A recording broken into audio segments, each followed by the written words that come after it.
Hey everyone, what's going on? It's BRAP. It's Wednesday, and great to be back. Watching the Mets Dodgers here in the background, the NLCS. We have Satya Nadella in the house. This is the whole slate. Otacon Oslet says, "What's up, BRAP?" What is going on, everyone? I gotta say, well, first I'm going to drop the link to today's show in the live chat, so please do me a quick favor and retweet the link. But one thing I'm going to say is that I am really, really enjoying Metaphor ReFantazio. It's a good game. It's a good game. It's a really good game.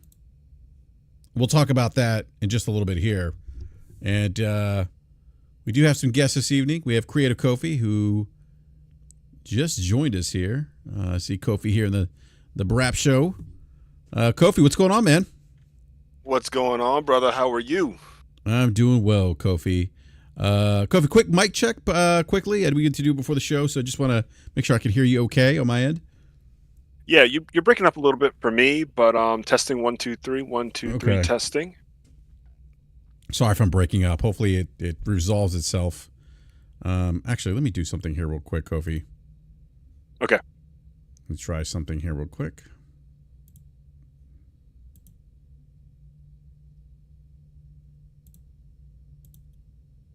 Testing. Test. One. Two. 3. 4. Testing. One. Testing. One. Two. All right, I'm back. Hey, you sound a little bit better. Yeah, I don't know, man. It's it's technology. You know how it is. Yeah. But hey, Kofi, it is great to have you back, sir. It's been a while. We been trying to get you on the show for a couple weeks. Yes. And yeah, it's great to have you here, man. I am astounded by your patience, because you're right. It has been more than 6 weeks. I think into the summer. I've been trying to get back on here, and busy, but definitely feeling blessed to enjoy what we both love so much. Gaming has been great this year. Gaming has been great for a couple years now. So it's nice to play a little backlog and then play some of these new titles, and lots to talk about. It's interesting, man. We've been talking about this quite a bit on this show. That if you were to pay attention to like certain pundits, right? The conversation around gaming on social media, like you would guess that this was like the worst year for gaming ever. Yeah. People are angry about anything and everything under the sun when it comes to gaming, and this has been a really good year for gaming. Yeah, it's interesting you bring that up. Not only do I feel that I hear a lot of grifters talking about how 2024 is a bad year, I've heard a lot of people mention that Xbox Series and PlayStation 5, and including Switch, are just not the best generation. Leagues under PlayStation 4, maybe less than, the resurgence of PlayStation first party with PlayStation 3 gen, and even with Xbox was great. In competition with PlayStation 3. I just don't agree. I think that PlayStation, 8th gen, 7th gen, those are great generations. There was huge things happening with, IPs and online gaming and live service games, coming into fruition. But it doesn't have to come at the expense of compliments of the quality games we're experiencing this generation and this year specifically. And of course, what comes to mind is how, my love of Japanese developed games, and specifically RPGs or JRPGs, have seemed to just raise the bar. Year after year after year, there's something to talk about, something to not only be excited about, but almost feel nostalgic about. Because you'll see either it would be a returning character or a returning type of mechanic that reminds you of, it could be an old PlayStation game, it could be an old N64 game, it could be a vintage, a classic Xbox game. That has been a tough pill to swallow for me for the exact reason. For example, this month, right, we have various publishers, JRPG publishers, releasing games that we believe will be well reviewed. Square Enix has Romancing Saga 2 remake, Revenge of the Seven. I am very excited for that. We can't go another moment without talking about Atlas's Metaphor, which is like their new pillar in their Trinity franchise between Shin Megami Tensei and Persona. And then, of course, I have to give a shout out to Falcom, who is going to finally localize their East 10, which came out in Japan last year. I platinumed that game. I love that game. That's just three. I'm sure there are many others that people have been excited about that are smaller or may not necessarily be, of the JRPG genre. But that's just one season. We have been looking at really great games, whether it be Final Fantasy VII Rebirth, Visions of Mana. There's just like a overwhelming number of hours that I need to put in to catch up. So when I see people say 2024 is a dud year, I have to expand my horizons. I have to look and think maybe they're talking about FPS as a genre not being as quality, or open world games, or sports games, or racing games, or fighting games. But when I look in all those different spaces, BRAP, I'm seeing a lot of quality. For example, in the fighting space, I'm a huge fan of King of Fighters. And so for Street Fighter 6 to finally add Terry... Tekken this year, by the way? Oh, yeah, Tekken. Thank you. Exactly. Tekken came out early. It was like February, right? So the year started off strong. Yeah, really. It started off real strong. There's so many strong examples. I'm not the biggest live service fan, but I'll tell you this. I love Helldivers 2. Helldivers 2, I put in 50 hours immediately. And even after playing that game, I'm not necessarily excited about service title games, but I can at least say there was one I loved within the last 10 months. So it's frustrating to see that narrative on social media. I completely agree with you. I know that was a long rant, but no, it was a welcomed rant because to your point, Kofi, people are, not all people, but it's just there seems to be a lot of negativity and anger around what's ultimately just this great entertainment medium. And I don't know what it is. I don't know if it's a matter of people not getting out and touching grass, as they say, but there's just a lot of good stuff out right now. I got to get this super chat from Donnell Brown real quick. $2 super chat says, can we all agree the Cowboys suck? I will never argue that point, Donnell Brown. Ooh, I hate the Cowboys, so we can do that all day. Because the Cowboys got whipped, and I love it. Too bad Forte's not here. Forte's a bandwagon Detroit Lions fan. Him and Slow-Mo had a conversation at Slow-Mo's Lunchtime with Slow-Mo show earlier today. But I did not know that. Oh, yeah. But, it's interesting. Go back to JRPGs real quick.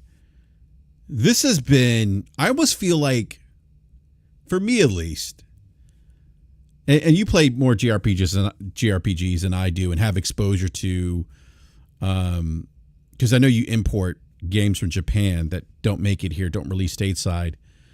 But I feel like this has kind of been a renaissance year in sorts for JRPGs here in the U.S. I mean, and I say that because Visions of Mana, Eiyuden Chronicles.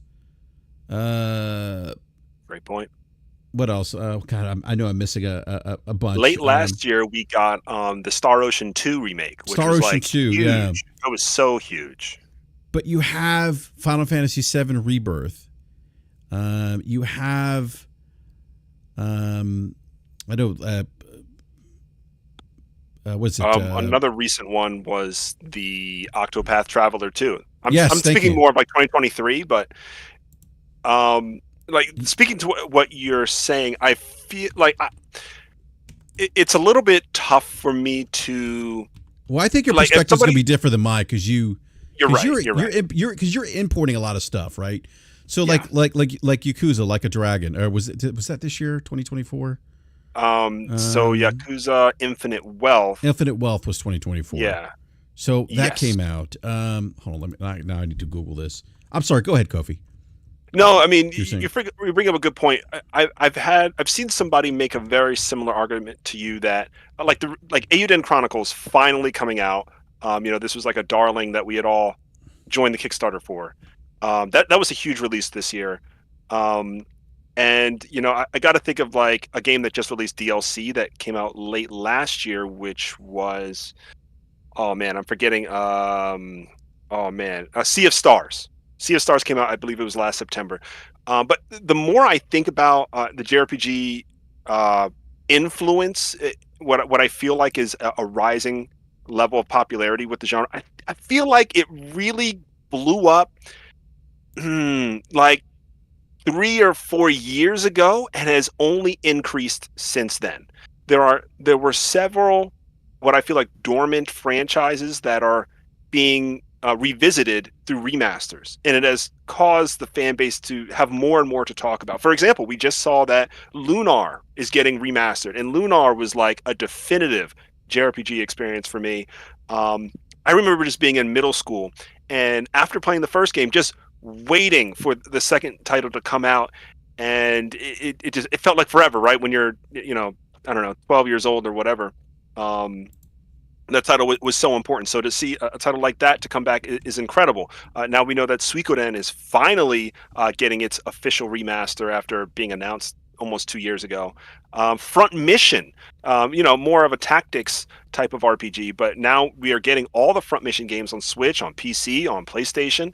That's super incredible. Shimigami Tensei, the PlayStation 2 classic Nocturne was, remastered back in 2021. So it's kind of just been this it's not a revival, but it's allowing this generation to kind of be the definitive space to getting most of those JRPGs that were locked away in an ecosystem. There's a couple of RPGs I'm thinking of that are still gone. One of my favorite franchises was Legend of Legaia.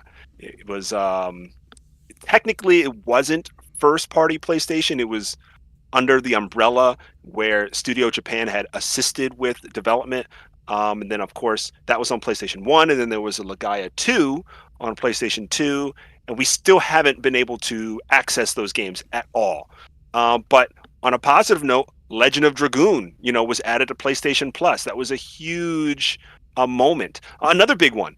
We always like to think of Level 5 as one of the most artistic JRPG developers with a title like Ni no Kuni, but they just added one of my most favorite tactical JRPG games, Jeanne d'Arc, which was originally locked away on PSP, is now available, on PlayStation Plus, or you can purchase it through the PlayStation Store. That was a big moment. I honestly thought Sony had just forgotten about that title. So things like that, I think, are giving people faith. And now they're, somebody who might just play a Tales game, like a Namco Bandai Tales game, or might just play Final Fantasy, are looking elsewhere. Oh, what's this Shimigami Tensei? Or they might say, I know Persona, right? We know how popular Persona is, but now they want to try, the Shimigami Tensei 5 that just came out last summer on a platform besides Switch, because it came out on Switch last year or the year before. So that's a really big thing, but not to take away from this year. I mean, Rebirth, I'm sure you and I need to talk about Rebirth to some extent. It is an absolutely wonderful, gorgeous, amazing game, and it would probably be what I would root for to win Game of the Year, just on its depth and how I felt about it. But go ahead. I'm sorry. I have a different perspective on Rebirth. Look, Rebirth isn't a bad game. It's a really good game. But I want to go back to, like, at least from my perspective, and I think it's kind of like a renaissance of sorts for me, at least, because, like growing up, like, when you were growing up playing consoles back in the 80s, like, you really weren't getting a lot of, the Western RPGs, right? A lot of the RPGs were coming out of Japan at the time, the Final Fantasies, the Phantasy Stars, just to name a few. But if I go back and look at this year, like we look at beginning of this year, we look at, Infinite Wealth coming out in January. And then February, you have Final Fantasy VII Rebirth. You have Persona 3 Reload. You have Grand Blue Fantasy Relink. And March, March you have Unicorn Overlord. Great point. You have, I don't know if I would consider Rise of the Ronin a JRPG, but Dragon's Dogma 2. April, you have Eudi Chronicles that came out. What else do you have here? You have Sea of Stars. The Sea of Stars came out in May, I believe. If Sea of Stars came out last year, but they had the DLC. Physical. There was a physical release. Yeah, there was a physical. Yeah, that's okay. We had Trails Through Daybreak that came out in June, I think it was, on the state side. And and we have East 10 coming out next week, or the 28th. Yeah, and you had Shin Megami Tensei 5 Vengeance this year. And we have Dragon Quest 3 remake coming out next month. I didn't even mention that. Yeah. Last month was Visions of Mana. Right, Visions of Mana. And then in December, there's an anime called Fairy Tail, and they're getting a game, Fairy Tail 2, which is coming out. So people seem to be very excited about that. I haven't dived into Fairy Tail. Oh, what about Dragon Quest 3 HD 2D remake? Yep. Oh, yep, exactly. Oh my God. Oh. That game looks excellent. That game looks amazing. Like, it looks so good. I mean, like, it's just, like, for me, again, like, there's just a lot of nostalgia here for me. I mean, I can't, and I'll get to metaphor here in just a second, but, it's just, for me, it's just nice to see, like, I don't think I've been as excited for JRPGs in quite some time. Oh, let me get an 8 in here. I don't know, Kofi. Like, I'm just, man, I don't think I've been this excited for JRPGs in a long time, man. Yeah, one last thing. I definitely want to get some of Nate's takes, but I'll just let him check in what we're talking about.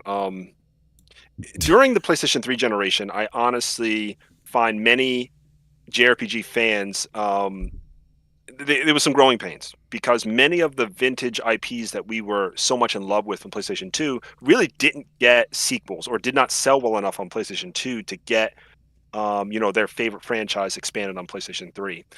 And while that pain did suck at the time, several franchises kind of rose from nothing in that same era.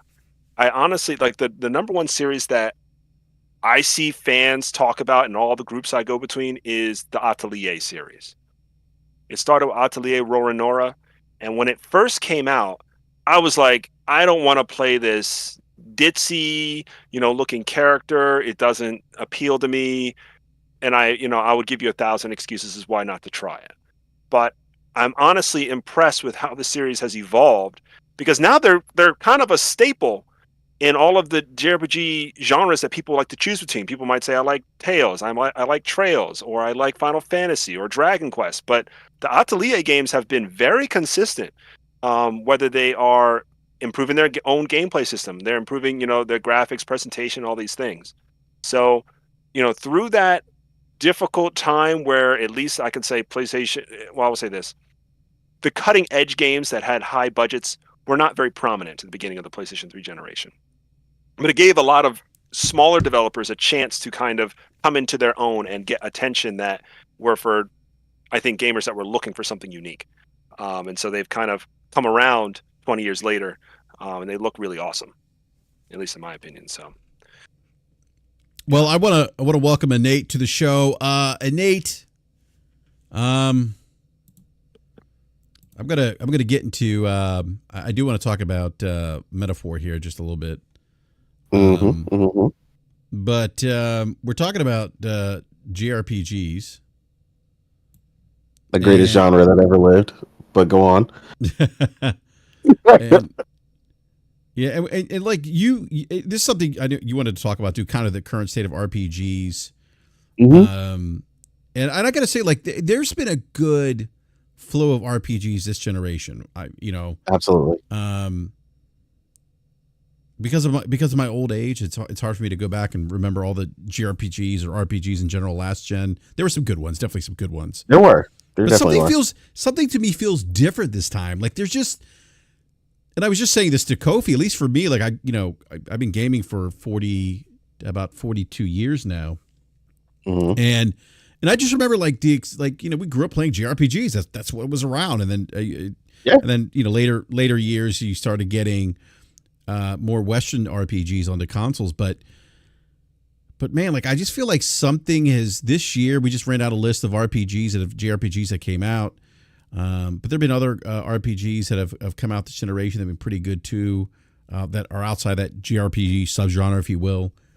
But I think to your point, I think the current state of RPGs has been pretty good this gen. No, yeah, I definitely think so. I mean, you guys were talking about multiple, of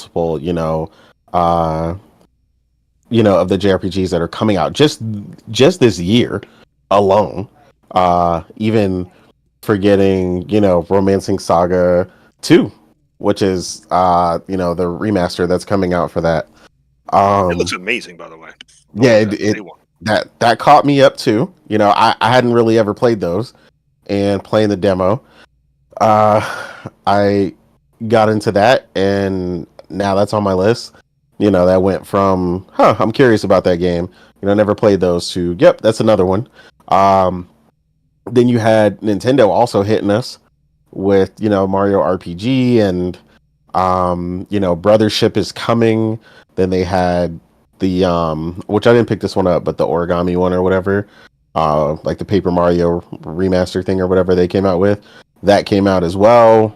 Like, honestly, like as a whole, especially for someone who leans more into the JRPG side of things, it's phenomenal, right? But like you said, overall, when you're talking about RPGs in general, they're doing really great. The reason I brought it up to you, BRAP, when I was saying that is because you have people who and I kind of pointed this out, right? One of my homies on Twitter, he was like, it's kind of funny to see JRPGs go from like this disdainful thing, or this thing that only little nerds in the corner played or whatever, to now they're kind of like, they're kind of becoming the Star Wars of genres to be a part of, right? Everybody wants to claim to be a fan. You've got a tons of people wanting to pick it up. Everybody's like, oh man, I love these games, this, that, and the third. Like, the fandom is just blowing up, right? Especially in large part due to the success of Persona 5 Royale. I'm gonna give them their flowers. Shout out to Persona 5 for bringing so many people into the genre, as well as Fire Emblem Three Houses. But yeah, like in the comparison to the Western side, right, which was the thing that we were having, right? The conversation we were having was that when you look at the games that people bring up that are on the Western side, most of them are older, right? They're classics, but they're older. Like Mass Effect, the Mass Effect trilogy, which is my favorite, bar none. Then, honestly, if you go older than Skyrim, you're getting really old. Oblivion and Morrowind and all that stuff look terrible by today's standards. But a lot of people love those, right? You had BioWare, who famously did, of course, going further back, KOTOR 1 and 2, Dragon Age Origins, really when that team was in their bag. But it's like, when we sat and thought about it, especially this generation, right? Specifically confining it to this generation. And, somebody brought up, we were like, if you had to name the top 5 JRPGs versus, Western RPGs, for people who play both, they were specific, and I sat there and I came up with a list, and I was like, it's pretty tough to come up with the Western side of things. And like I said, I play both. Like I love both. I'm a massive, Bethesda fan, so on and so forth. But like I kind of put Starfield at the end of that list and was like, I kind of felt like I put it there for just lack of feeling like anything better or more deserved it. You obviously had stuff like Diablo 4 and things like that came out, but I don't I don't really consider it is a Western RPG, but not in the traditional sense of kind of what we were talking about, like the Mass Effects and Fallout and so on, like those type of games. It's more CRPG than anything else. Um, with the isometric view and all that stuff. So it was just kind of a conversation that's coming up because now you got a lot of Western fans who are more Western leaning, kind of feeling some type of way because all the limelight that JRPGs are getting now. That's always been the discussion that's going on right now in the when you garner the entire state of JRPGs. So when people say RPGs are doing great in general, like a lot of them get kind of irritated because really it's if you're a JRPG fan, you're really thriving. And I mean, I know you've been loving it as well, BRAP, because you're excited. You've been sharing the excitement with me, like you said, with Unicorn Overlord, Octopath Traveler 2, so on and so forth. Like it's been nonstop, and I'm here for it, and I hope it never stops.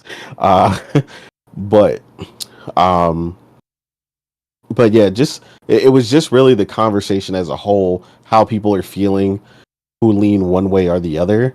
I know you mentioned earlier. You mentioned Sea of Stars, right? And technically, Sea of Stars is actually it's JRPG inspired, but it's Western developed. Right. So we actually put that on the WRPG side, and that was like, that was one of the better games though that came out. But obviously, I put a technicality next to it when I made that list because it's clearly meant to appeal to people who love turn-based Japanese RPGs. So it's like there's this kind of toss up there, you know what I'm saying? And I hope they come back from it and we really get some amazing Western RPGs that can really give us that, I said that Mass Effect feeling again, and all these other great ones that we've had, The Witcher 3, so on and so forth. But yeah, like this gen, man, it's been all JRPGs for me personally. I don't know if some other people feel that way, but they've been the talk of the town, and that's with us barely just talking about this year, right? You still had Dragon's Dogma 2 and a bunch of other stuff that came out, and then we even skip over things that we don't really even put in the particular JRPG category, like the Elden Ring DLC and so on and so forth. So like it's just like we're excluding things and we still could come up with a list of 30 30 strong, and it's not just because they exist, it's because they're actually really good. Like you're not just making a list of games that came out. So I would just want to get the temperature and see how everybody else thought about it in the chat and stuff like that. And I know Kofi also plays back and forth between both, and I know you played Remnant too and you had a ball with that as well. So I don't know how you feel about it, Kofi. Man, I am less balanced than you and Nate. Mm-hmm. I, for many years, had a dislike of many Western RPGs. There are exceptions. I really liked. It's really hard for me to even make a list. Well, you mentioned CRPGs, kind of making that distinction. I will give a quick shout out to Divinity Original Sin 2. I thought that was one of the best games I've ever played, but that's not this gen. But of course, shout out to that same team with Baldur's Gate. Exactly. Baldur's Gate 3. Yeah. Baldur's Gate 3 is one of the most special experiences. I lie to you not. I bought early access for Baldur's Gate. I want to say it was 2019, and it was a completely different, game mechanically, and they had certain story beats that did not end in the final game. That game was a buggy mess. Of course, it was early access, but I loved it. I loved that buggy first version so much. So really, impressed by that game. Yeah, you mentioned Remnant 2. I do have to make a guilty admission. I am borderline addicted to Remnant 2 still now. I have about 750 hours. Yeah. I still have not collected everything. Not that I'm interested in collecting everything, but I don't know where to put that. I mean, it's a Western developed game. People say it's Souls with guns, which I agree with, but it has a lot of RPG elements. So I don't know where to categorize that. Yeah, But if I'm it, not really sure either with Remnant 2, so I completely yeah, get you on that. It's an anomaly. right, it's an anomaly. If people do put in that category, I would say it's definitely like right up there for me with like a Baldur's Gate. Hmm. And then I like Mass Effect 2, but I wasn't the biggest Mass Effect fan. Mass Effect 2 I loved because I felt like the decision making in that game was the most impressive of all three. Mass Effect 1 is fine. I had some particular issues with the ending of Mass Effect 3. Yeah, But same. yeah, Mass Effect 2 was very impressive. But so I guess I say all that to say is when I do find a WRPG that impresses me, I kind of I kind of maybe put it on a pedestal, or I like to talk about it. Yeah. Um, because I think I found maybe starting with Fallout 3 that some of the combat mechanics never really spoke to me. I Hmm. think at the time I started playing um, Fallout 3, I was playing a Tales of game. And if you think of a Tales of game in the combat versus Fallout, one is well a combination of first and third person, and then Tales is completely third person and side scrolling. But I think the high paced action was what I always was drawn to. So it's hard for me to get into a lot of the WRPG scene. Oh, I will say that Witcher 2 I really Hmm. liked. I played Witcher 3 a lot, but I'm only like maybe 30, 40 hours into the game. I really like it, but I never got to the end of Witcher 3. Totally forgot I about mean, that. that's understandable. Witcher 3 is absolutely massive. Yeah. So, yeah, I get Witcher that. 3 is really, really, really good. I mean, it's I got to give like I have to give oh god, who are the developers for Witcher 3 CD again? Projekt Red? CD Projekt Red, thank you. Absolutely. I have to give them their props because The Witcher 2 wasn't bad but had some really had some issues. Hmm. And they really I remember hitboxes being kind of an issue in that game. Yeah, they were. But no, they Witcher 3 they nailed it. I mean, they really stuck the landing in that game. It was well done. It's a long game, but one of the things that I really liked about Witcher 3 was that a lot of the side quests really they really tied into who Geralt was as a character, and I didn't Hmm. feel like they were. Mhm. I mean, there's the Bloody Baron. Everyone talks about the Bloody Baron side mission, Absolutely. one of the more memorable missions in that game. I didn't feel like those missions were necessarily like fetch quests or just there as filler. I felt like they had Hmm. meaning. They spoke to who Geralt was as a Witcher, taking on like bounties and doing all these other things, and but I look, it's one of my top RPGs of all time. The Witcher 3 is, and then Same.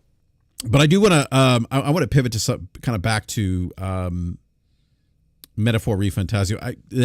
Kofi, I know you Hmm. haven't played it. Yes, I will soon. But please, if we start saying things that maybe are spoilerish, please let us know. Okay. But I will say this: it's my game of the year so far. And I know, Bobby, how can you What? say that? I played. Yeah, go ahead. I don't mean to interrupt you. I'm just curious. Do you feel? I'll pose it as this: when they first advertised this title, they made it seem different from Persona, different from Shin Megami Tensei. I'm a huge fan of Shin Megami Tensei. I like Persona a lot, but do you feel like ReFantazio is unique enough? Like it is really like a third piece of the pyramid that is now Atlas's potential trinity of RPG series? So it definitely borrows from those games. like Yeah, it does. it's an Atlas game, right? It's like, okay, like for example, the archetypes are basically like your personas now, right? I mean so there's that, right? It's presented and you don't have Igor, but you have I forget his name now. Like somebody in this like fantasy realm, kind of like Igor is. So there's definitely Oh, you're talking about more. I'm talking about more. Thank you, more. And then there's Yeah. the cat, and it's like you know, like there's definitely like some things that are similar, right? They've kind of put like a different coat of paint on it, called it something different, right? But I will say this, despite all of that, Kofi, a really engaging storyline, some great dialogue, and, you know, sometimes my biggest complaint about voice acting in JRPGs, in particular the English voice acting, sometimes it isn't done well. Where I'm like, I gotta have the Japanese voice acting with the English subtitles turned on, because I just can't. I can't listen to, you know, the poor voice acting, the English voice acting. I got to say, I think that the English voice acting in this game is done pretty well. I agree.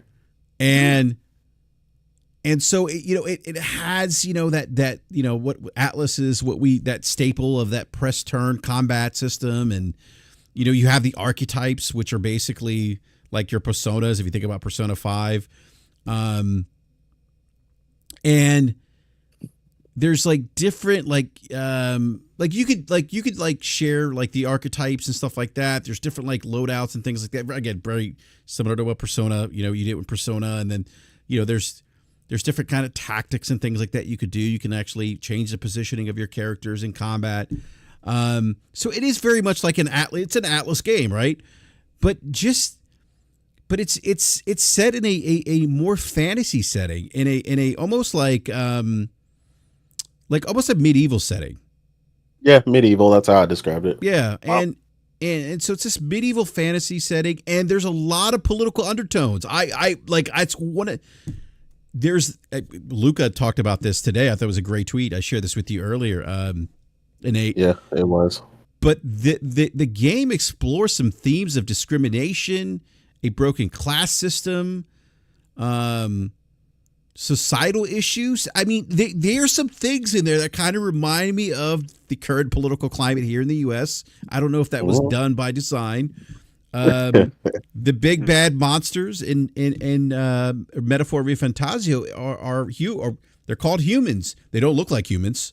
Well, they have bits and pieces of humans and fused with like monsters and things that look like something cut out of a Picasso painting, but I think the story, the party system, like the characters, you know, I feel like when I'm playing, and much like the Persona games, I feel like I'm playing this adventure, you know, like and I've met these new cast of characters, and I've developed this bond with them, this instantaneous bond, you know, through social interactions, through, you know, great, I think, world building, great.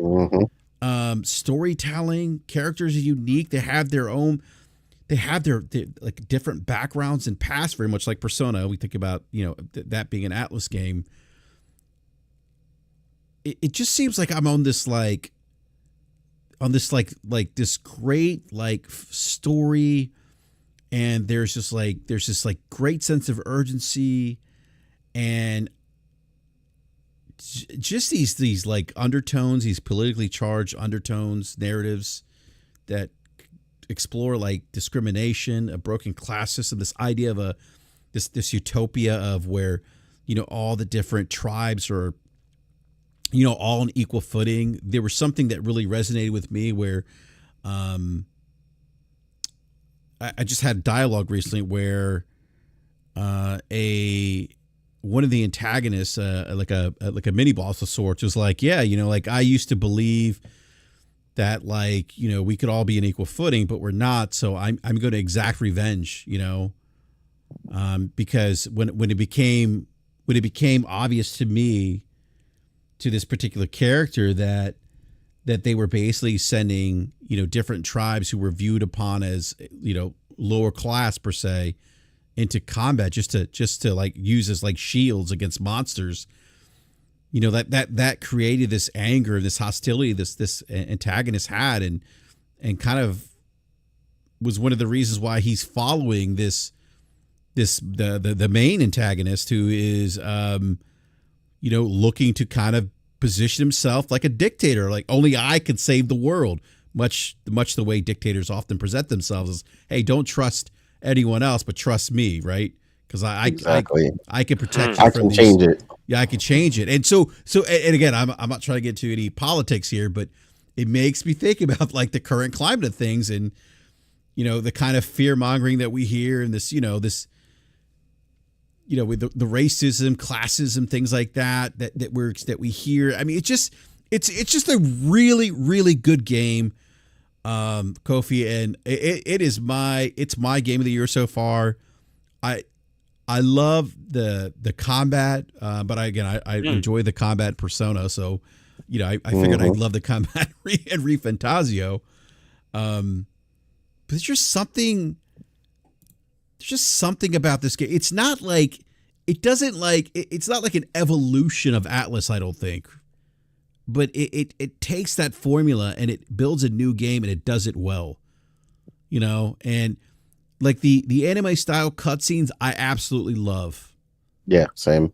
That's nice to hear. I didn't know that was a significant part of the production. So that's awesome. Yeah, it is. I think, Nate, and tell me what you think, but I thought the early anime cutscenes, kind of like got me like hooked into like the story, right? Like what's happening. Where I'm like, okay, like what's going on here? Some bad shit's happening. I'm trying not to. Like I'm almost like speaking. No, they make it two-way. Yeah. They make it very apparent. The sense of agency, from a point of calm, starting at a point of calm, and then the very immediate sense of agency as you get closer to your destination. What's going on around it, the political climate. They do that in a very quick way, and kind of letting you understand what's going on there. And of course, the start of the game in general, like that whole 45 minutes or whatever you're going through. So yeah, I agree that very first cutscene that you're talking about, that you're trying not to spoil. Yeah, I think they do a phenomenal job, kind of jarring the main character and waking them up, like hey, you came to get something done, and it's not about to be easy. Like it's the literal definition of you're not just gonna walk through the front door. So yeah, I agree.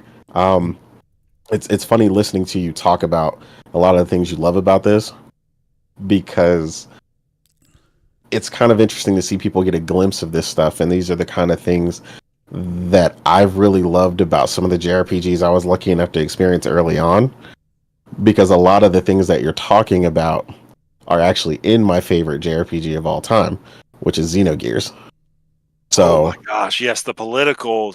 Exactly. See, a lot of heavy. Exactly. And I got a friend now playing on the timeline, and you might have seen some of it, BRAP, because I've been retweeting it every time he gets to a new part. He's playing on his PSP and having a field day. Wow, but classy. Okay, I'm sorry. Yeah. No, you're good. No, it's exciting. I mean, I get it. Yeah, he's experiencing Xenogears for the very first time, but at the same time, he's also playing Metaphor ReFantazio, and he's just like the entire time, if he doesn't put it on the timeline, he's messaging me. Like, my mind is literally just blown. He's not even done yet. So he's got a little thing that he does where he changes his PFP based on like the greatest games he's ever played of all time. So it's Metal Gear and a couple other things, right? Metal Gear, Halo, all the stuff he's really into. Now he put the X on it from Xenogears, and he's not even done yet. Who's his favorite character? Is it like Faye, or who's? That's a good question. I'm gonna have to ask him. He actually hasn't told me yet. I wonder if he's gotten to that part about Citan, because Citan, when I don't know. Oh, yeah. We can talk about spoilers, right? Is he listening here? I don't want to spoil. No, he's not listening here. Okay, yeah. When Citan gets his sword for the first time, oh my gosh, Citan is that new. That type of stuff, though, like what you just talked about.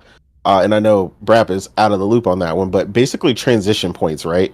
This is real popular in anime and JRPGs, where a character either has a past or a history, or transitions to like the next level.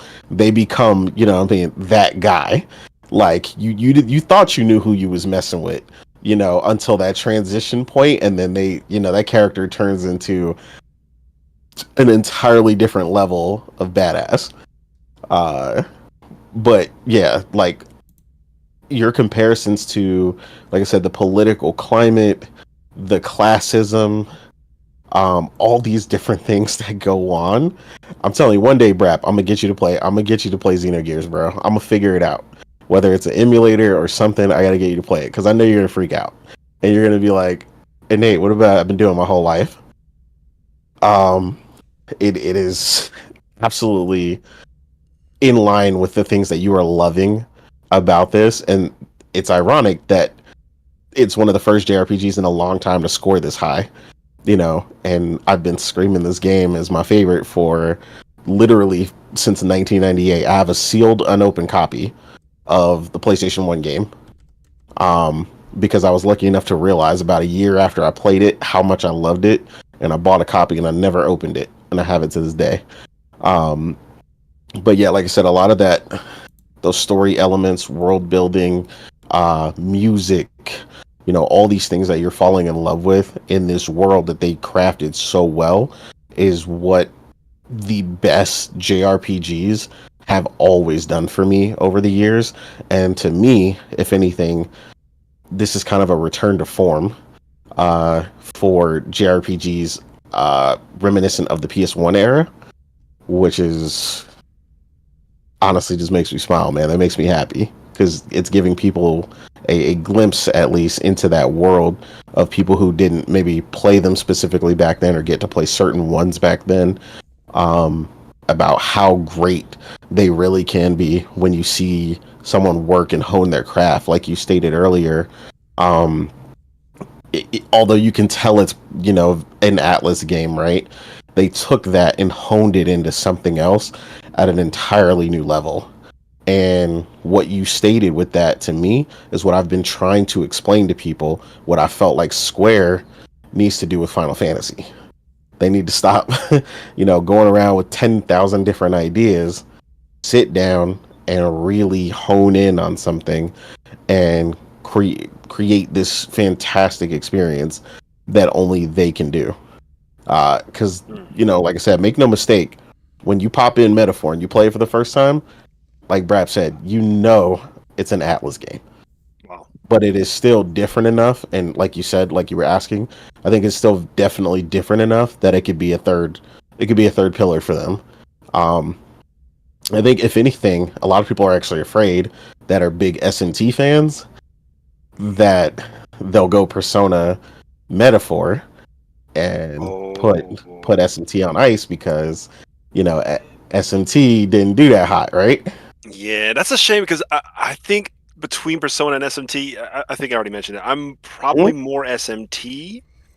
It's hard to say, but I really loved Nocturne, so I would be sad to see that too. I like Nocturne too, but how long ago was that, right? That's true. Yeah, you know what I'm saying? And it's like now the evolution that Atlas is putting on display. I mean, can you imagine the fanfare right now? The fever pitch of people anticipating Persona 6. Yeah. Oh my gosh.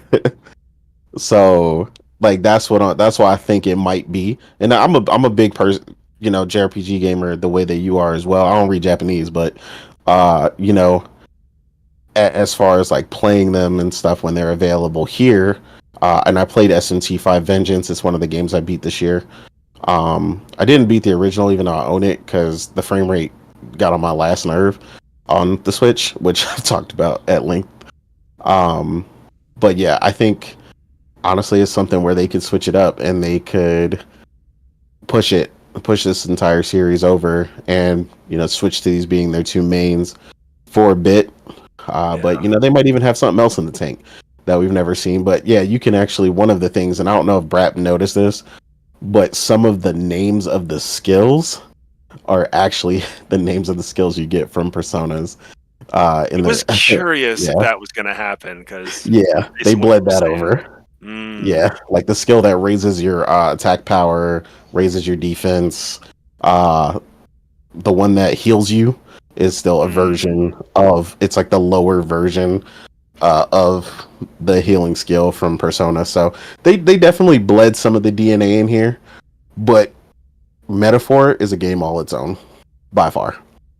So yeah, shout out to them, man. Just phenomenal. Yeah, that's exciting to hear. It is.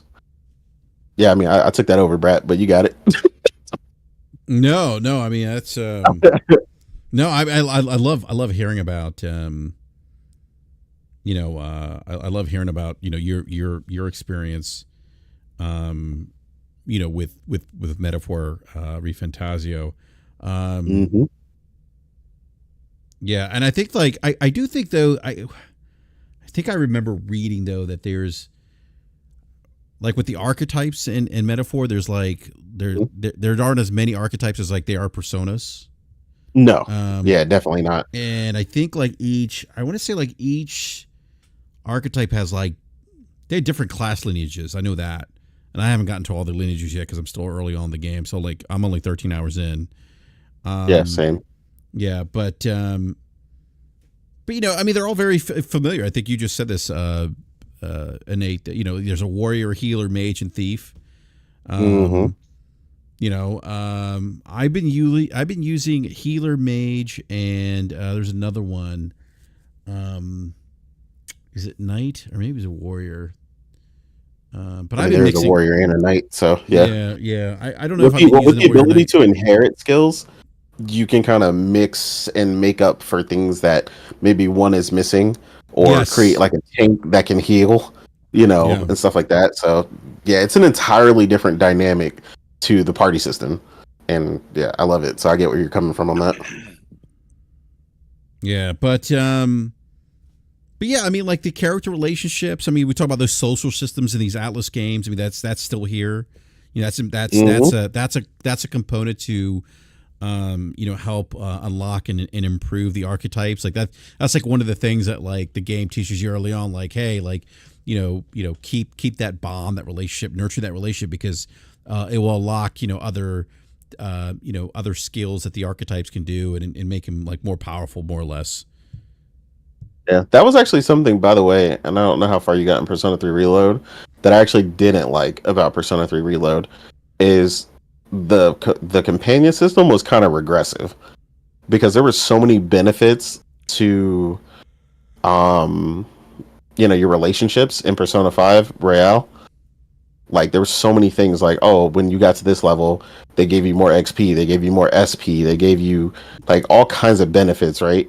And then like I'm pretty much almost at the end of Persona 3 Reload, and it's like I think their personas evolve once, and then like your companions, and then there's no like and then there's no real benefit to leveling them. Like yeah, you're leveling them because you're going for the perfect relationship trophy or whatever. But there's no benefits like per level for a lot of them. Like you're just kind of leveling them, and while the relationships themselves are cool, I felt like it was weird for them regressing that system. But it's refreshing to see that in Metaphor they've pushed on it, and they still are doing that, and also giving you those rewards that feel like earlier. From the moment your first rank, I mean, you're unlocking, the archetype. Second rank, it's bringing down the Mog level that you need in order to increase the evolution of that particular archetype they unlocked and stuff like that. So, yeah, I think it's a really good example of them evolving that system, but making it tighter with the less, like you said, the less amount of archetypes, but also keeping it robust enough that you don't get bored. You know what I mean? It's not like just because we don't have 180 or however many personas there were, they still managed to give you enough archetypes to give you a ton of different options, and then you can kind of mix and match and get some crazy combinations going on top of that with the combo skills and stuff like that. So yeah, I feel like they did a really good job with that. Yeah, and the use of synergies amongst the different archetypes, that's awesome. When you have there's a synergy. I have one where it's like a big like what is it? It's a it's one where like the first archetype that the protagonist gets. Like when the game first like unlocks or shows you like how to use synergies. Like there's one synergy I use where he's like riding a sword down from the air. Like everybody keeps talking about that one, but I haven't seen it yet. You haven't seen it? Because it's so cool. Well, because I switched my archetype on my main character to a mage at first, and I haven't switched him back. I just switched him to a healer because I mastered the mage. And the healer works so clutch, by the way. Like you almost have to have because the couple of like mini bosses I've come across, like I'm like, yes, I'm glad I have the healer. The healer saved my ass a couple times. I've definitely heard that from a number of people who were just they felt like they were underestimating the difficulty, and then they're like, dang, I'm so glad I had a healer. Yeah. I've definitely seen that from a lot of people. And the other thing too, Nate, when you hit the directional pad, or not the directional pad, the what's it called? The pad in the middle of the DualSense, I forget what it's called. Oh, the network system. Where you could see like what like character loadouts or what archetype loadouts people have been using for the dungeons. I think that's pretty cool too. Mm-hmm. Yeah, that's actually awesome. That's actually an evolution of the Persona system, where they usually tell you what people did that day. So if you're not sure what to do, it'll show you like 80% of people went to the dungeon today, or 80% of people did this. So in this case, they added an element to it where, like you said, you can see what archetypes people are running. I love that. I love that too. Really they did that Persona 5. Yeah. I love it. So Kofi, this is going to be my game of the year, man. Like I'm loving it. Oh yeah, I'm loving it. Like I can't stop now. Kofi, I could not stop playing it. It is so much fun to play. I love the story. I just can't stop playing it. Dang. Okay. Yeah. No, I'm glad that you well, we're always talking Atlas gods, right? Yeah. That's our Atlas gods. Yeah. So that's really interesting that the new IP, I wasn't thinking that the new IP would be the one you're most excited about, because, they had Vengeance, that came out earlier this year. And then, like you said, Unicorn Overlord, which technically isn't Atlas. I know it's Vanillaware, but... Vanillaware, baby. They killed it. What a phenomenal job. I need to dive into that game, man. Remnant 2 is taking too much of my time. But anyway. I know. Yeah. That is really exciting to hear. I'm at a weird crossroads where I love Falcom, I love Trails, and the newest Trails game came out at the end of September. So I'm about 7-8 hours into that, having a wonderful experience. Usually Trails takes my title for the year. I think right now, with Rebirth having been finished, it still holds it. But with that, with Metaphor, still to be played this year. I don't know what my at least JRPG game of the year will be. A lot of competition. Yeah, there definitely is. Yeah, definitely. But yeah, Kofi, I'd love to get you back on the show when you start playing it. Just got to get your thoughts, your perspectives on just hear your experience on Metaphor. I think you're going to enjoy it. I'm hyped for it. I'm a little bit strange because I want Japanese text with the game, and typically Sega or Atlas, they don't put Japanese text in their US versions of the games. So mine's in the mail. Hopefully it arrives soon. But where I order from doesn't exactly have fast shipping. It's my dilemma. That makes sense. Since you can read it, you can get the original kanji, meaning behind the game and what they originally wrote. So yeah, I get that. Yeah. All right, I do want to move on to, there was a Circana report that just came out. So for those who don't know, Circana is Circana's now what is the new name for MPD, for our good friend Matt Piscatello we've had on the show. He's not on Twitter anymore, and I can't say I'm surprised that he's not on Twitter, considering the amount of flack that he got for sharing actual sales data, people getting upset over the information he's selling, or not that he's selling, but the information he's providing based on sales. But they put out a new report that says, at least here in the U.S., and this is an article of GameIndustry.biz. Please check out GameIndustry.biz. I think they're like the last like bastion of good gaming journalism these days. But they put out an article summarizing Circana's 2024 gamer segmentation report. It was an online survey of about 5,100 respondents that was conducted between May and June of this year, which found that there are currently 236.4 million gamers in the U.S. It's a lot. The largest share of gamers were adults aged 45 and older at 37%, which Circana said was driven by women gamers and a growing interest in consoles. Now, I thought that consoles were dying. That's what I've been told. Consoles are dying. But Circana is saying that this drive is being there's a big drive by women gamers and a growing interest in gaming consoles. Now, it's interesting because the ESA also did a similar survey, and they found that we talked about this earlier in the year, they found that Gen Z and what's the other generation? I'm missing one. Is it Gen Alpha? Oh, you talking about current? Millennial? Yeah, no, there's Gen Z, I think it's Gen Alpha. Yeah, I think you're right. Well, they found what's interesting about the ESA surveys, at least with Gen Z, that they were a higher rate or higher percentage of Gen Z gamers that were playing on consoles than Gen X. And I'm like, I'm an Xer, Gen Xer. I thought that wouldn't be the case, but that's not what the ESA found. So the report found engagement among children under 12 had declined by 6% since 2022, but remained the most important demographic. In terms of consumer spending, players spent an average of $56.20 on video game purchases in the past 6 months, while 46% of those surveys said they spent nothing on products. Those would be the Xbox fans. I'm joking. That was just low hanging fruit. I'm joking though. I know Xbox gamers do spend money on games. The report also found that U.S. gamers spend an average of 14.5 hours a week playing video games. The average player uses at least 3 different devices, with 65% of gamers playing on mobile, with over a third using PC and console.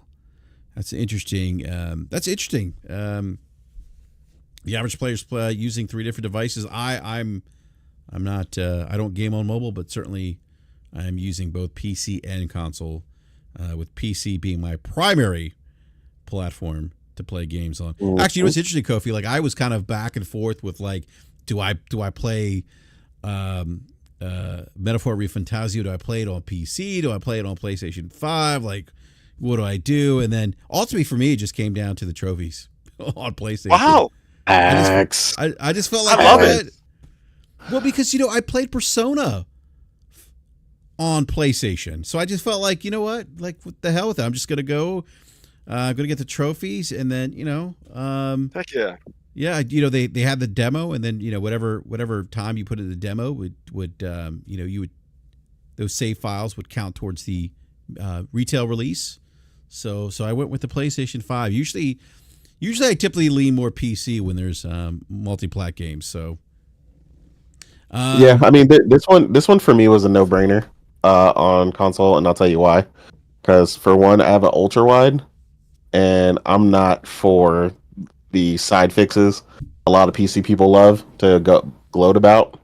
Like Bob123, he made an ultra wide patch, and it looks great. I'm like, no, I'm not doing that. I'm not doing the jank and all that stuff. And technically, on top of that, as far as like the way the game looks, doesn't change whether you play it on PC or you play it on PS5. So yeah, like games like that, I always tell people, if games have no discernible difference, I'm just gonna play it on PS5 most likely. So yeah, it's PC's reserved for games like Space Marine 2 or stuff like that. So yeah, that was an easy one for me on that one, BRAP. I'm glad you picked it up there though, because now we can race to the finish. I mean, you'll probably finish it before I do, but let's see here. During the pandemic, Circana reported that they saw a surge in identical players who added gaming to their routines as public activities were put on hold. However, since then, many of these players have reversed course as life has returned to normal. This is per Matt Piscatella. And then also, he says, despite a decline in overall player numbers, what stands out in today's gaming landscape is that the most dedicated gamers have stayed, and they're spending both more time and money on the experience. Adapted to today's new and more mature market, normal will be necessary to avoid another stumble. And that's interesting. Like we always talk about, there was a big boom and gaming that just, and there was a lot of investment of hiring and money that was being poured into the gaming industry during the pandemic, kind of this gold rush of sorts. And look, that wasn't necessarily sustainable, evident by, studio closures and unfortunately layoffs. But, certainly Matt is, I think basically stating what many of us known about, post-pandemic to the gaming industry. But again, he's saying, look, they're that, hey, gamers, the most dedicated gamers, they're spending both more time and money on the experience, which is great. It's great for the industry. So, so I thought this was an interesting survey. The part that really stood out to me was the growing interest in gaming consoles, which, that's kind of been a talking point, if you will, where some people are suggesting that consoles are dying. Look, it's a mature market. It's a conversation we've had on this show, and I often feel like I don't feel like we have these conversations about other mature markets, like, I don't know, mobile phone market, for example, would be a mature market. Right. We don't do these mental gymnastics for other consumer spaces that are considered mature. So that's Circana's recent survey. Gentlemen, any thoughts? Anything stand out from what I read of the survey? Anything of interest on your end? I'm often. Well, I'm sorry. You can go ahead. Oh, go ahead. You got it. Well, one of the things that jumps out to me, thinking of Colin Moriarty, one of our fellow editors who's been around for forever. I think he was on the show with you, right? A few months ago. Yeah, he was. Yeah, he was. Yeah. Yeah. Shout out to Colin.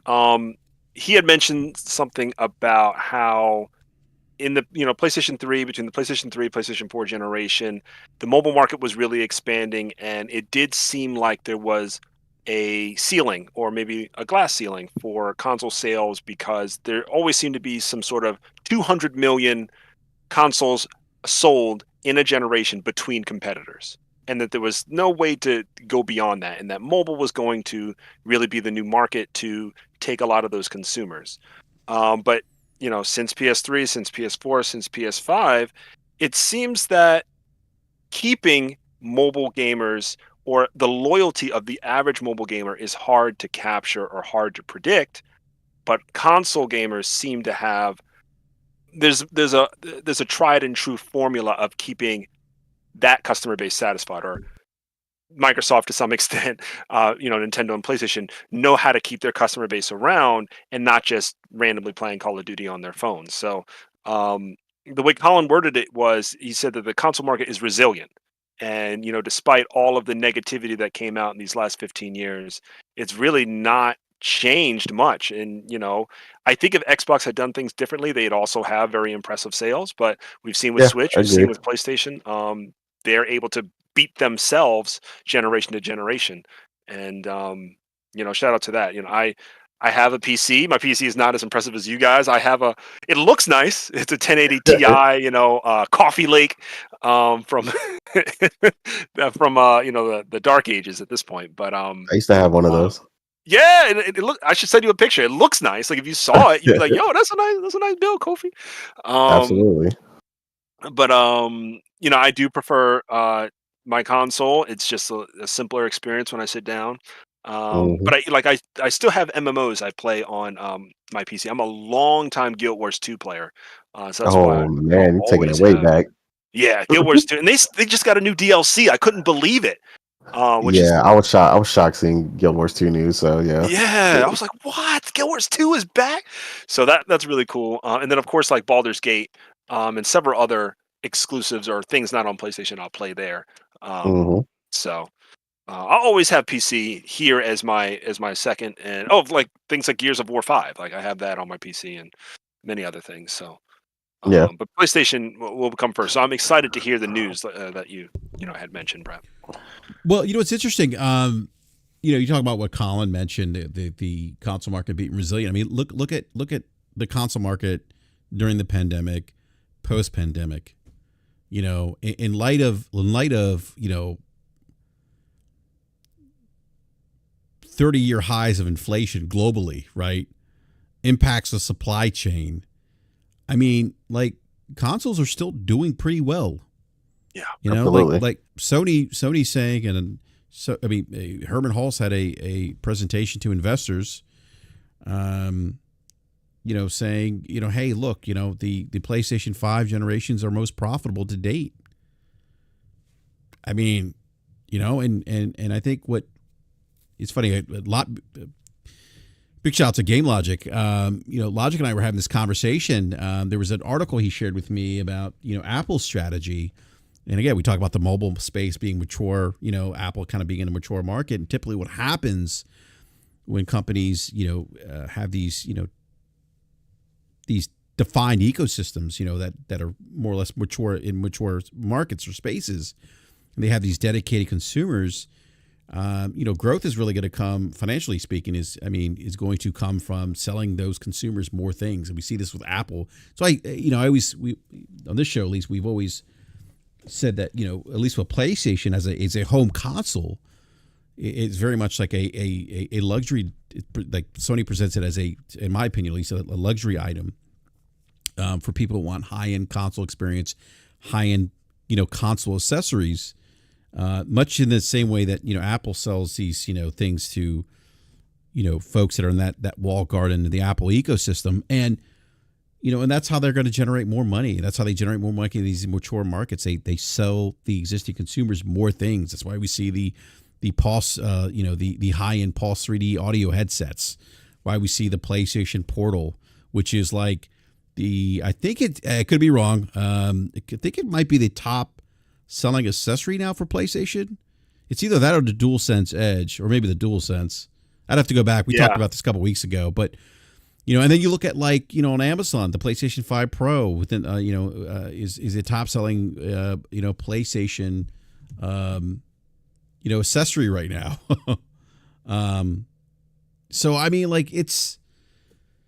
I think people's perspectives are often skewed because they're pushing agendas or narratives, or they're trying to validate one company's strategy versus another. And it's like, look, guys, this pie is so big, and that was my other takeaway from at least Circana. 236 million gamers in the U.S. Not all those gamers are console gamers, but they are different avenues, different ways for these companies to drive or to get a different slice of the pie, right? Whether it's through mobile, whether it's through cloud offering. You see what Nintendo does. I often my frustration often around the conversation with gaming is that we never look at Nintendo and say, oh, they're doomed. Look at their they have the least robust online service compared to Xbox Live or PlayStation Network. Where you have to put in basically what's equivalent to a social security number, right? to invite friends or to friends with people. And Nintendo is archaic in many ways, and some of in the way they present their services and how frequently they resell some of their games. But we don't have that conversation with Nintendo or about Nintendo. So yeah, people definitely try to push that off with Nintendo, as if it doesn't matter, or they can't be in trouble. I mean, the Wii U definitely showed people otherwise with that.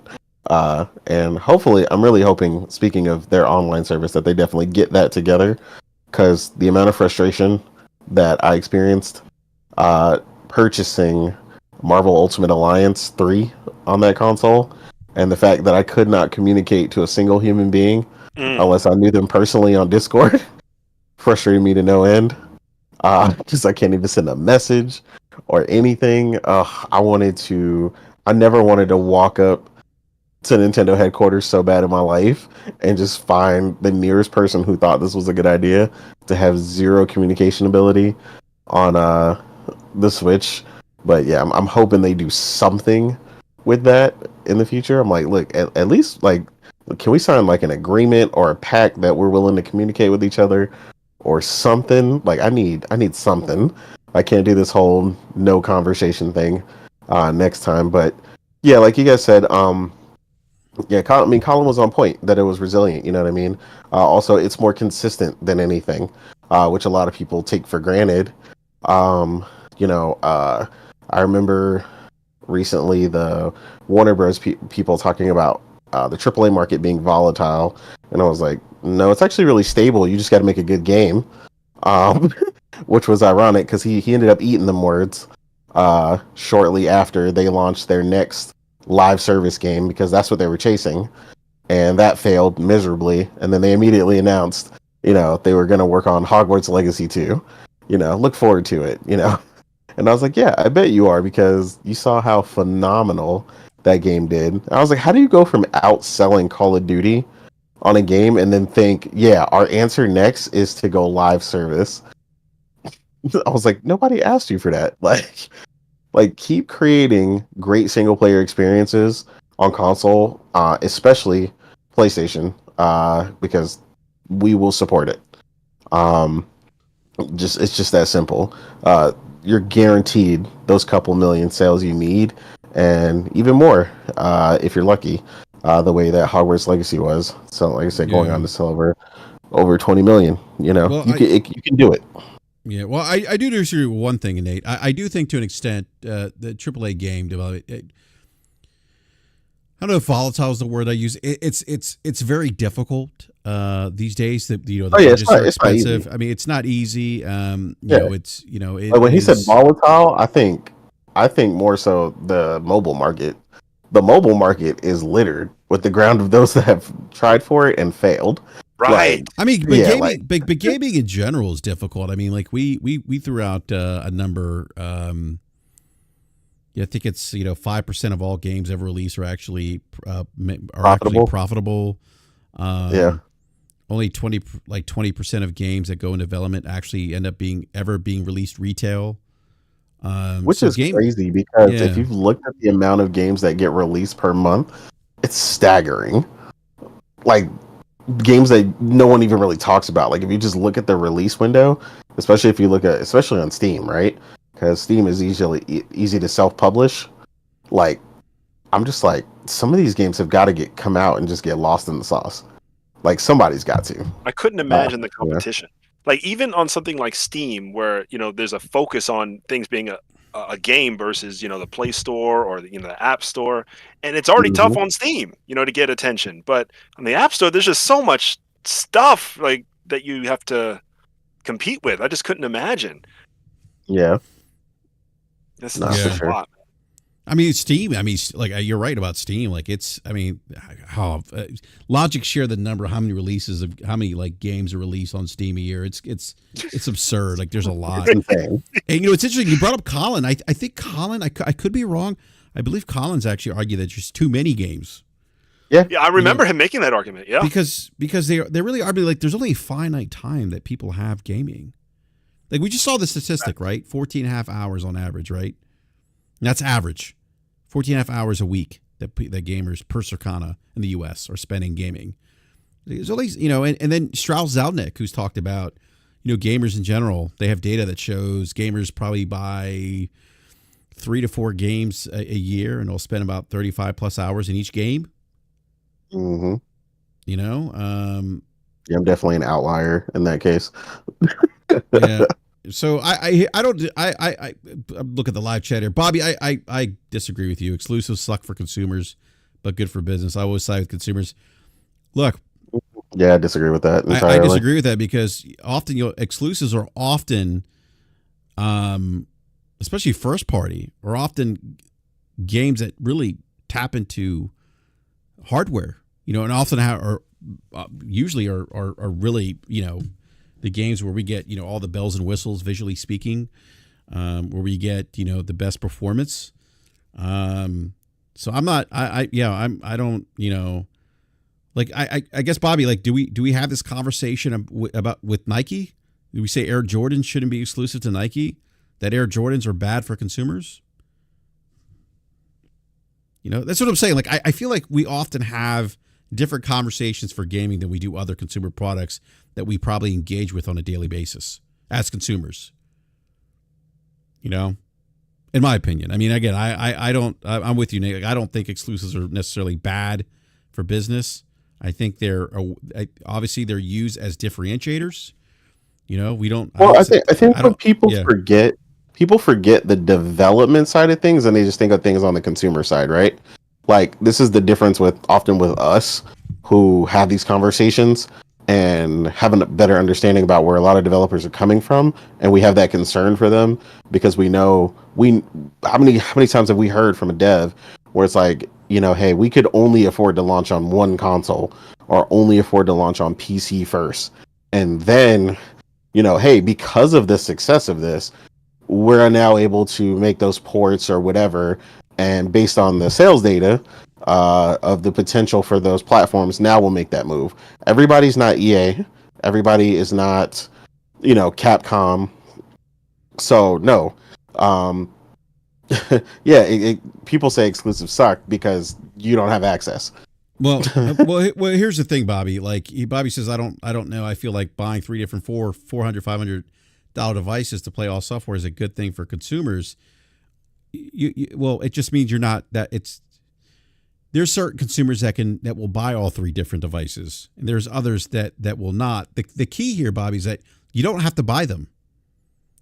You, as a consumer, you could decide, you know, which platform meets all your requirements as a consumer and buy that platform. You know, you have a choice still, you know, I mean, like it's just, yeah, I agree. And what I was saying, Shadow said, you know, first party exclusives are normal and third party exclusives are annoying.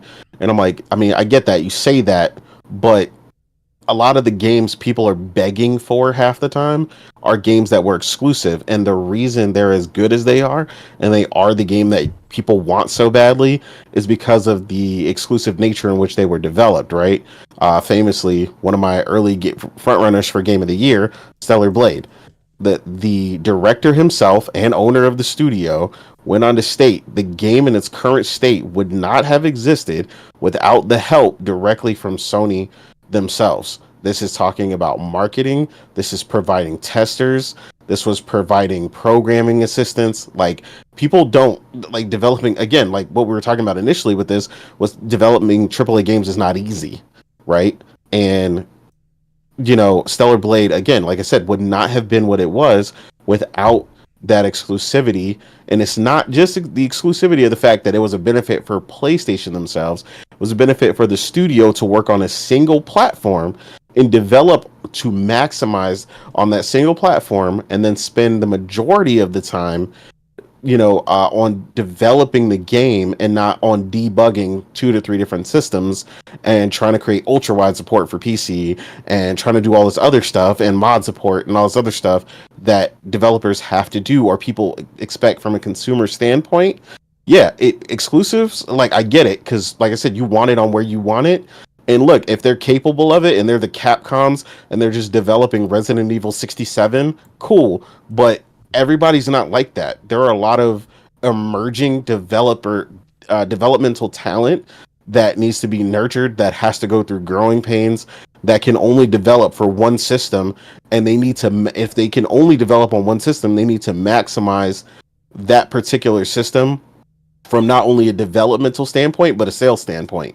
And it's like, it's not their fault that, you know, the sales power or the, you know, the buying power of, you know, the PlayStation fan base is at the highest right now, you know, if you're looking console wise.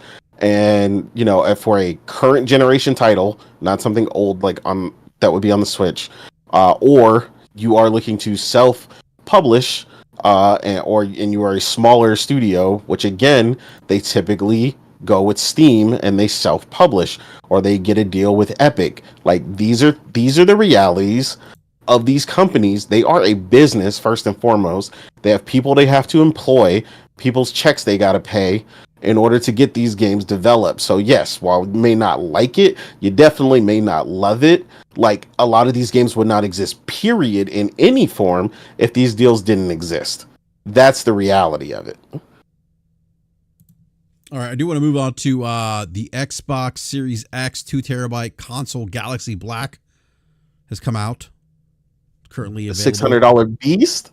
It's currently Oh available. man, It's currently available at $600 right now. Now, you know what's interesting about this? Actually,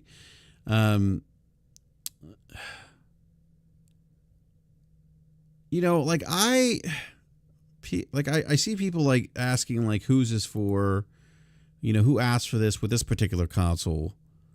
And it's like, and I look at it like this, like it's for somebody who's in the Xbox ecosystem that puts a lot of value in storage, you know, having, you know, they want to have all their Game Pass games on there and, you know, games that they buy, you know, et cetera, et cetera. Like it's for that consumer. And I don't know why. And this is the same thing with the PlayStation 5 Pro. I saw the kind of similar conversation. Who's this for? Who asked for this? Mhm. This is too much money. It's like, I think we need to understand something that I often feel like consumers, and again, I understand this is probably a small sample size on social media and some of the pundits, if you will, on YouTube. They don't realize that just because something isn't for you doesn't mean that it's not for someone else. You know, yeah, and agreed. yeah, and you know, so I see some of this conversation around the, you know, the $600 price point of the, you know, it's 2 terabytes, and it's like, look, if it's not for you, I get it. If it's not for you, don't buy it. You know, I don't see I didn't value. realize it had a different Yeah. color for the skin. I was just looking at that. Yeah, it does. Yeah. Yeah, no, it does. But you know, I've seen people say, is it a must buy or a pass? I think that's really up to the individual consumer to make that decision. You know, I don't think we should be speaking for other people's wallets or other consumers. So, Oh yeah, absolutely. I mean, I had one of my mutuals pick it up. You know, I let her vibe out on the timeline. You know, long as she don't give me no smoke when my pro come in, we can keep it real cordial. Because she go catch all the smoke for picking up that $600 box. Because she definitely said the reason she picked it up is because she was running out of space and she needs an extra terabyte.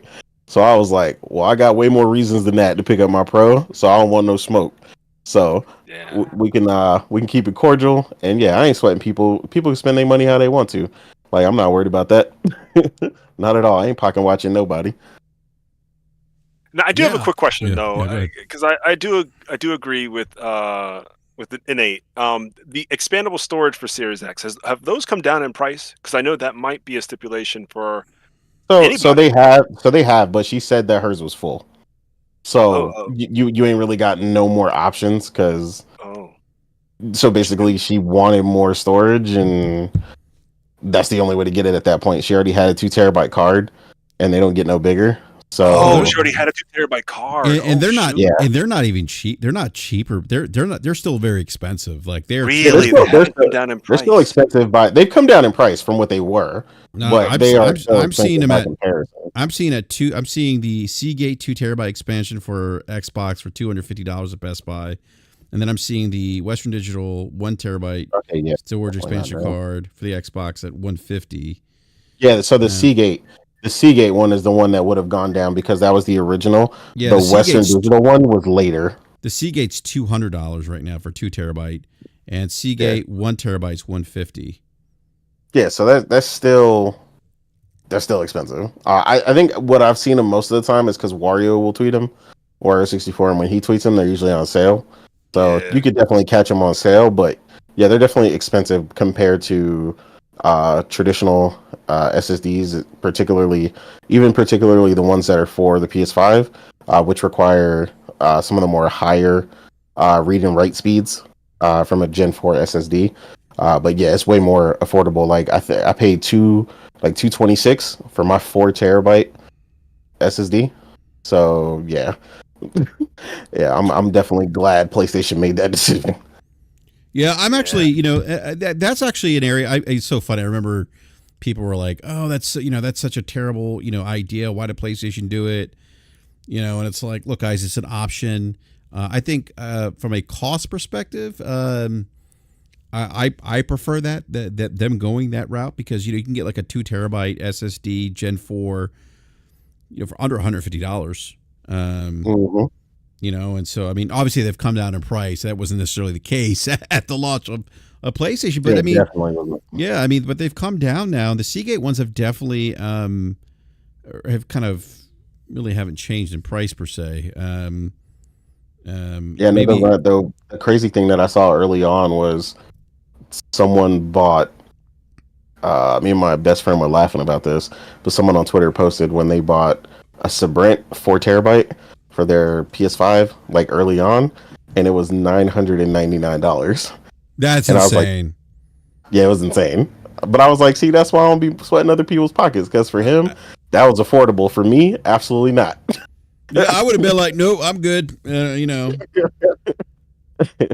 Yeah, but like it's crazy. Yeah. Like I look at the Samsung, what is it? The Samsung 990 Pros. Like it's 1 terabyte, so 109. Weren't those like $200 at one point? You said which ones? These Samsung 990 Pros. Yeah, they were the 990 because 990 had their latest speeds. So yeah, they've come down significantly. They're They've been on sale. You get one for $109 right now. It's really good. Not bad. I might have to. Well, I have two 1 terabyte SSDs. I have Gen 3 though. My PC. I might need to upgrade to Gen 4. I was about to ask if you were talking about PS5 or PC. So, what do you have? In Well, your we're talking about PS5 PS5 right too at PC. Yeah. Well, Okay. so with PS5, I implore the slow-mo's technique for storage of games. It's called delete. You're a well-managed person. Me, Yes. I max everything out. I've got videos and pictures and 18 games installed, and I can never delete anything. Yeah, you got to delete, man. Hey, I used to be the same way, Kofi, but it's like, you know what? Like I for me, like, it's like, if I do it on PC too. Like if I'm not playing, like my Steam library, I have so many games I've just uninstalled. I'm like, I'm not playing it. I'm not. Why is it there? If I want to play it, I'll just reinstall it.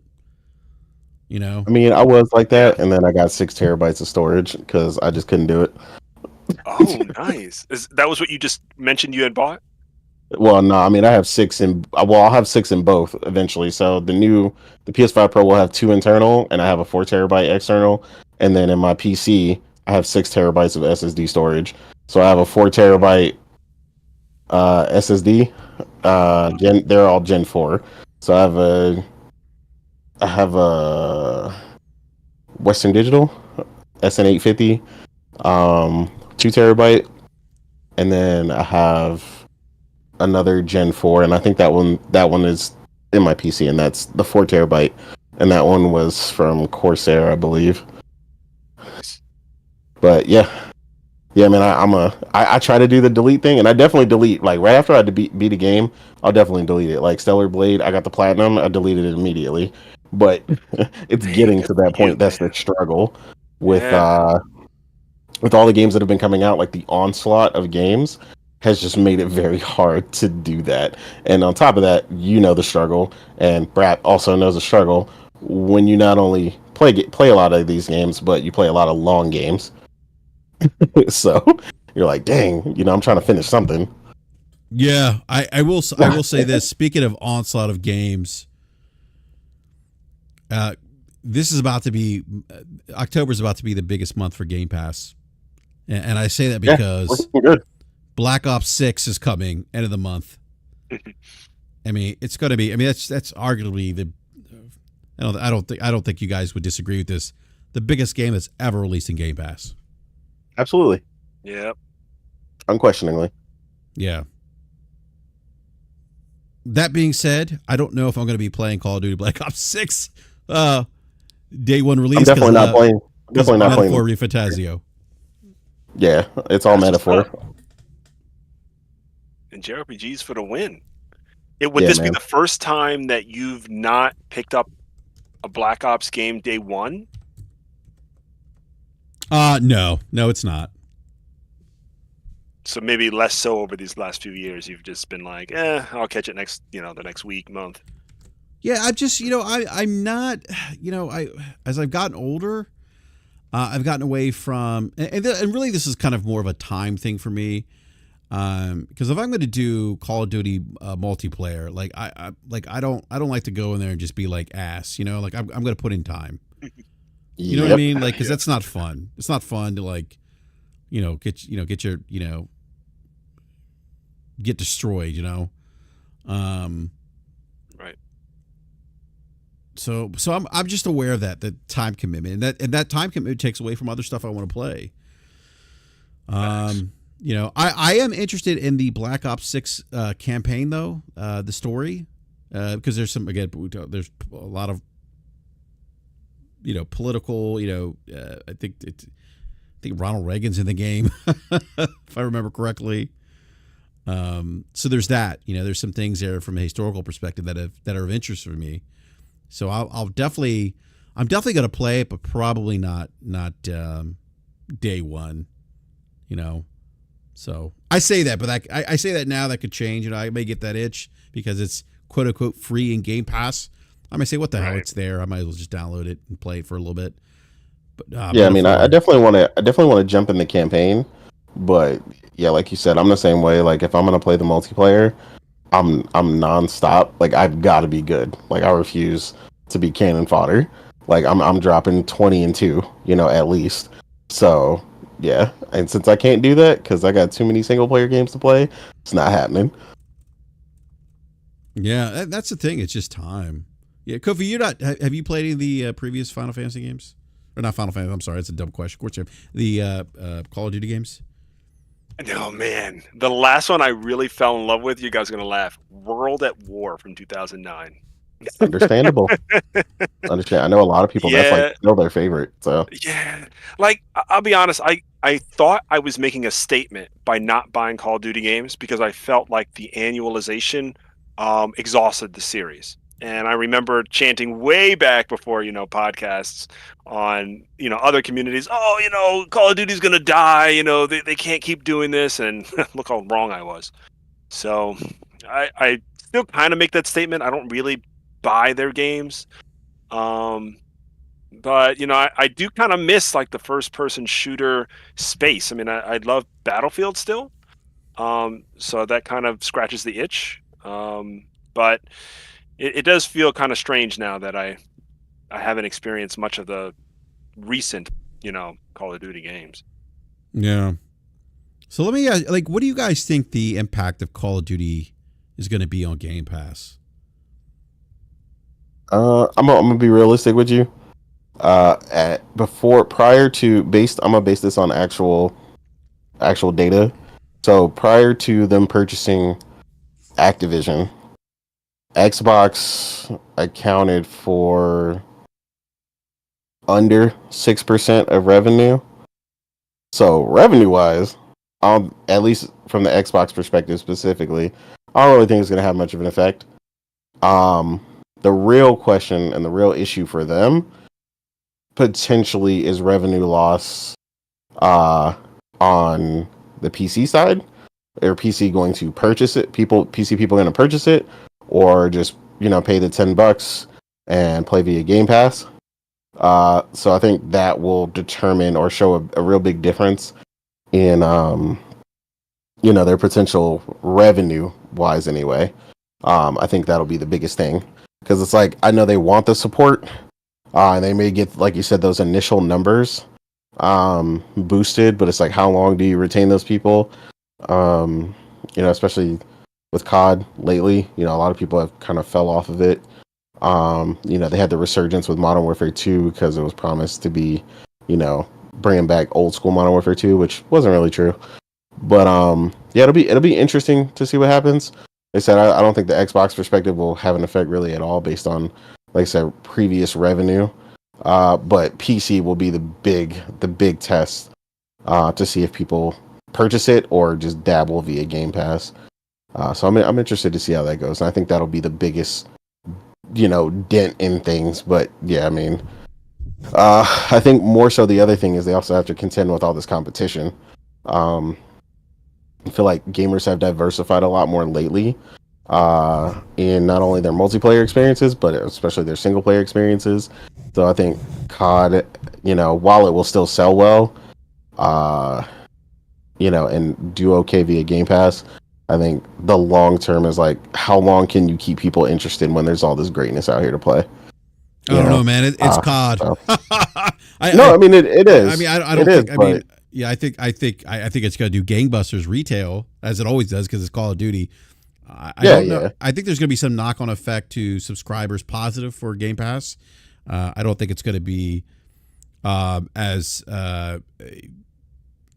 much as people say it will, and I say that like in regards to like how pundits say the knock-on effect will be. I think sometimes they're a bit hyperbolic, but I think Call of Duty is still going to be it's going to be huge. I think it's just going to be huge. It's going to be interesting how it compares this iteration of Black Ops compares to last year's Call of Duty, but we'll see. What are your thoughts, Kofi? Agreed. Hold on, before you run it, Kofi, I'll be back. I gotta actually take Priscilla to work. So if you're done before I get back, I was gonna say, you know what, we're actually about to wrap up here. Okay, perfect. So if you want to give your outro real quick, cool. Again, you guys can find me on Twitter at @TheRealInnate every Saturday at 5 p.m. Eastern Time on the Otter Players podcast. Again, thank you for having me. It was a great discussion. Again, it was always good to see and talk to Kofi because we're JRPG crazy, and BRAP is joining us very slowly. He doesn't know it yet, but he's a massive JRPG fan now, and like I said, one day I'll get him to play Xenogears. All right, great having you on tonight, man. Thanks. Definitely, thank you. All right, go ahead, Kofi. Yep. No problem. My thoughts on Game Pass. I think you guys kind of touched on exactly how I'm thinking about it. I think this year retail sales will be huge. I think the setting, like you said, being around Reagan era, and the new entrance into Game Pass, we won't see as much of an impact this time around. And I think whatever next Call of Duty comes out, and it's also in Game Pass, is when we'll see a much more significant, influx of increase in subscribers. And I guess the reason I think that is sometimes word of mouth, doesn't travel really quickly when something brand new is entered into a subscription. I just think there are plenty of aunts and uncles and parents and grandmothers that are just walking to Target and buying the game and giving it to them, or somebody who just works their 9 to 5 and they're like, look, I just want this game. It's $70. I'm just going to walk over there and buy it. But then they're going to be playing online and they're going to be like, oh, this guy, it's in Game Pass. Oh, well, shoot, next time I'll get it in Game Pass. And then we'll see that happen, amongst the community in the following year. Yeah, I mean, that could certainly be a knock-on effect. I mean, I think the other thing too. I mean, I think obviously you're going to have people that are going to play the Game Pass, and then you're going to have some people who just say, hey, I don't see the value in paying a yearly subscription. I'm just going to pay my $70 just and interact with Call of Duty that way. Either way, it's a win-win for Microsoft. Obviously, they're the owner of the franchise. They're going to get money either way. But it's going to be interesting, though, to see, kind of what the knock-on effect to Game Pass subscribers is as a result of Call of Duty Black Ops 6. Hey, Kofi, real quick, I know this isn't gaming related, but, like, I live in an area, like you and I live close to each other. Right. Unfortunately, I used to live in the same town that you live in, where there's Verizon, Fios, and Xfinity. Yep. And I'm sure they compete for business. They're probably offering good deals, right? Yep. I live in a town where there's only Xfinity or Dish. Really? Wait. Only Dish? There's no Comcast either. No, there's Xfinity and Dish. That's basically Okay. Interesting. Okay. In terms of internet, you can either get like Verizon's 5G internet at home, or like what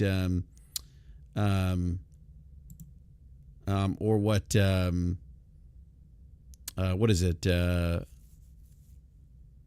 What is T-Mobile, or you can get like like the Dish, or you can get like DSL. So DSL? Yeah, so Xfinity is the only game in town where I live where you can get like internet and cable TV, and stuff like. Anyhow, I finally cut the cord. I had enough with Xfinity cable TV. I had all these channels I don't use. And actually ended up going with the internet only, and actually ended up getting a good deal on the internet only for about 3 years. I went with the gig internet plan for Xfinity. Is about about $105 a month. Includes the router and unlimited data.